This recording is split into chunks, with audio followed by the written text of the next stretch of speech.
welcome back to another edition of Contractors Corner. I'm your host, Dave Yates, and today we're going to start an exciting project. The home behind me has had all the upgrades to the shell.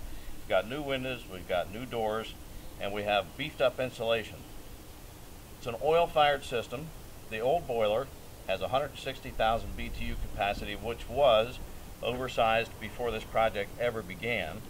And now today we're going to be installing a Burnham MPO boiler. Yep, Burnham MPO. It's got the IQ drive on board, which means this is a smart boiler. We're going to have outdoor reset built in. We're going to have electronic low water cutoff. Boiler's in perfect condition. One of the most efficient oil-fired boilers available on the market. U.S. made product, and it's made right here in Lancaster, Pennsylvania. I like dealing with local people. I like to keep the money that we spend local, so that goes to people who live and work in our area.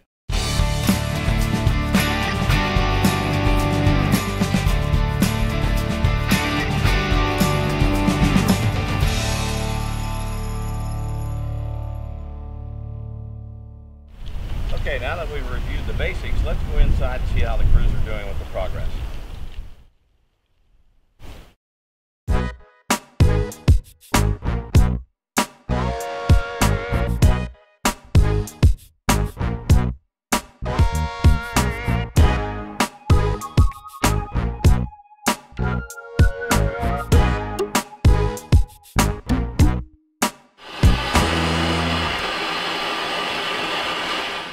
Hey, welcome to the big game hunt.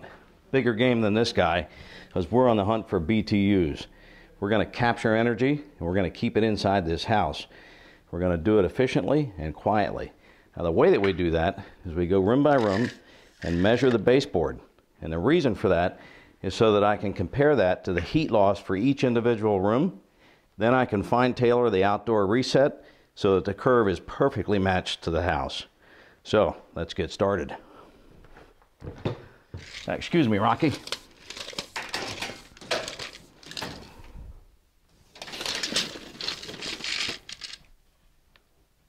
Again, the reason for measuring this baseboard is so that I can match that up to the manual J heat loss calculation on a room by room basis, and I'll know what temperature this baseboard can operate down to on the warmer days and what the actual upper limit temperature has to be on a cold day. And in that way we can reset the ratio for the outdoor reset control and squeeze every last drop of energy out of the oil. Well, we just came back from the attic and confirmed that we do in fact have 3.5 feet attic cat insulation, so we've got a good R80.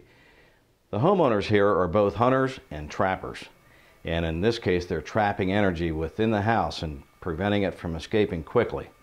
With the new windows and the new doors, and now with this beefed up insulation, it's our turn to do some hunting and trapping. And we've already started that process through our manual J calculation. And this was a confirmation that the owners did what they said they were going to do. So we know we're on the right track, and we know that we're going to capture as many of the BTUs as possible and keep them in the house and not let them go in the chimney. So we're doing our own hunting and trapping downstairs in the mechanical room. And we're going to squeeze every drop that we can out of that oil, because as we all know, that's a precious commodity these days. And we're going to transfer that energy gently and quietly into the baseboard radiators throughout the house. And we're going to do it economically. And there's going to be a little surprise in the mix too. There's a brand new circulator that we're going to show you. It's going to operate down to as low as 9 watts. It's an ECM circulator. It's brand new to the market, and it's Taco's entry into the ECM market. And welcome aboard Taco. So let's go downstairs and see what kind of progress we're making. Welcome back to the Energy Hunt Safari. The old Mercury stats were taken out to go in for proper disposal, and we've installed digital programmable thermostats so that the owners can go on a further hunt to conserve energy and capture BTUs. So let's head back to the boiler room and we'll take a look at what's been accomplished. Come on along. One aspect of this mechanical challenge was to be able to fit everything into this small laundry room space.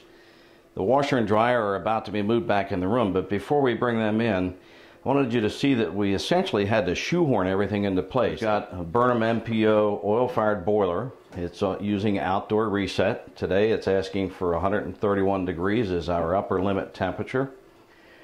The water leaves through the supply side and comes over to a hydraulic separator, but that hydraulic separator also serves a second purpose. It allows us to disconnect hydraulically from both sides of the system, and therefore it also becomes a system bypass. So if you can picture this in your mind, the water comes up through the supply and immediately comes back down through the return. And think of that hydraulic separator as a container or a lake where these four streams converge. Because out here we've got the Bumblebee drawing 9 watts and 6.8 gallons per minute. And we've got the Taco 007 that came with the Burnham that, according to its flow rate chart, should be right around 15 to 17 gallons a minute going back and forth through the boiler. That allows the boiler to warm up very quickly, which is a critical component for keeping an oil fire clean. So we've got boiler protection, we've got system bypass, and we also have a nice Bradford White indirect. We have its own circulator that picks that up and brings it down through the coil, back up again. But one of the most important features, and this is a standard item that can be ordered from Bradford, thermostatic scald guard valve that protects the occupants from extremely hot water. So that gives us the ability, if we want to set this for a higher temperature than 120 degrees, if we feel that bacterial amplification could become an issue. Now, how cool is this? We're running at 9 watts and we're pumping 6.8 gallons per minute, and we have 2 zone century low wattage zone valves serving as guardians at the gate, if you will. This side of the system, the delivery side, where energy consumption takes place, or what we oftentimes refer to as parasitic energy loss, because we don't really take that into consideration in many cases. We put a circulator in, we put in some zone valves, or we put in a series of circulators. There's no question in my mind that ECM circulators, that's electrically commutated motors, are here to stay.